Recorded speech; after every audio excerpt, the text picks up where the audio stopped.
In today's lesson, you'll be introduced to hiragana that you will need to count to 10, exchange phone numbers, and say common polite phrases like please and thank you. There are two videos today. The first will introduce hiragana, and the second will introduce katakana.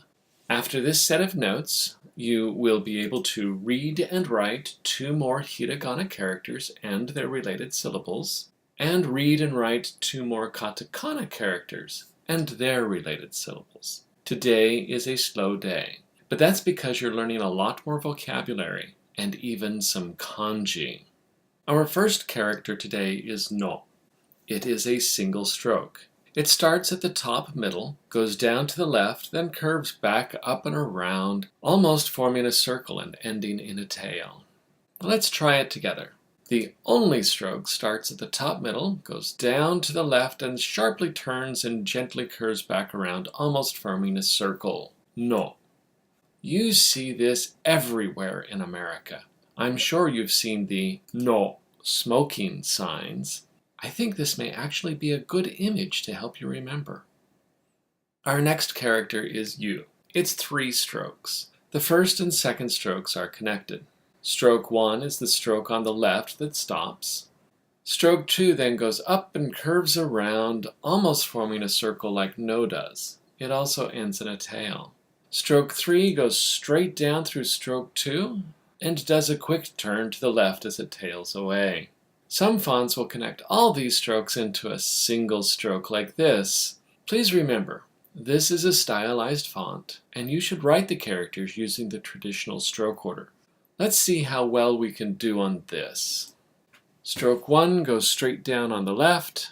Stroke 2 curves up around as it ends in a tail. Stroke 3 goes straight down through stroke 2 until it quickly turns to the left. U. U seems to be complicated directions on making a U-turn?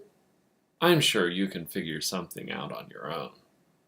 In this section, you will learn words that use the sokuon. The sokuon looks like a small tsu. It's used when syllables are not pronounced in a word, similar to using an apostrophe in an English contraction. Unlike English contractions, however, the sokuon is a syllable. It's silent. When this character appears in a word, there is a slight pause. Let's try writing it.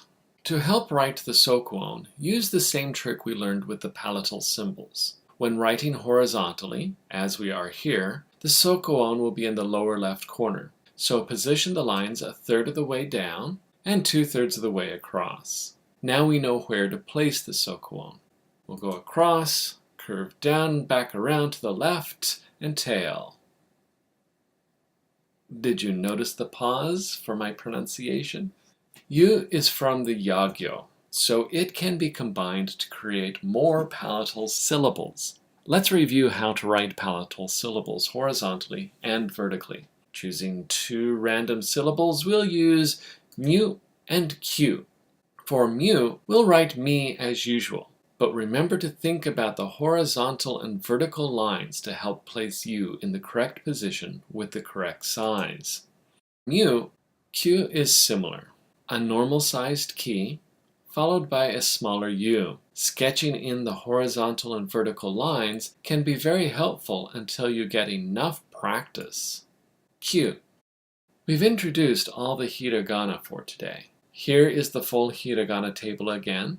And here are the characters we've learned so far. We'll spend the next few weeks introducing the remaining characters. That will give you some time to memorize what we've already learned. Also take particular note in the lower left corner. This is where we'll put the sokuon.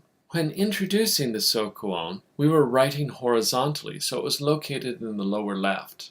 In this table, we're writing vertically, so it's located in the upper right.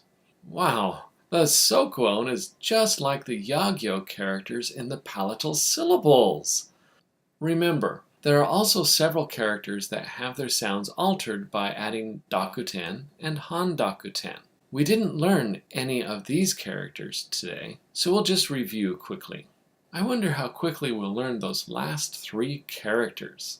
Also, let's not forget the palatal syllables. Because we learned U, We can add 9 more syllables to this table. Once we learn he, this table will be complete. Remember, when writing horizontally, the characters from the Yagyo, just like the Sokuon, are in a different location. Please take some time to memorize the few characters we just learned and review the others. Then watch the next video. In video 2, you will learn a couple more katakana characters.